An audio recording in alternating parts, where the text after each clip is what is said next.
ও মামা, আমি আর কতক্ষণ বাটবো? আমার হাত তো ব্যথা হয়ে গেল। আর একটুখানি কর না সোনা। আচ্ছা, করে দেব। তুমি দুটো নাড়ু দেবে তো? নাড়ু? এখন কেন?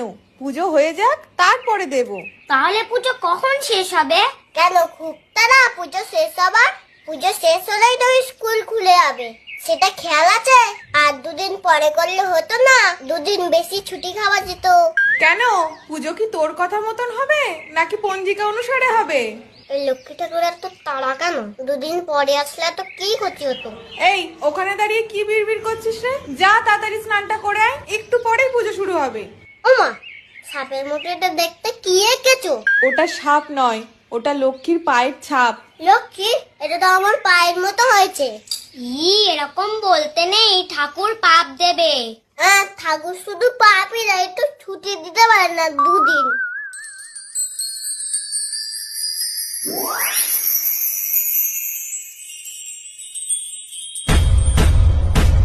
ওমা, এটা আবার কি আঁকছো?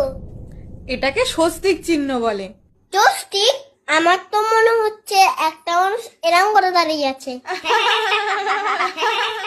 দোল পূর্ণিমায় নিশি নির্মল আকাশ, ধীরে ধীরে বহিতেছে মলয় বাতাস।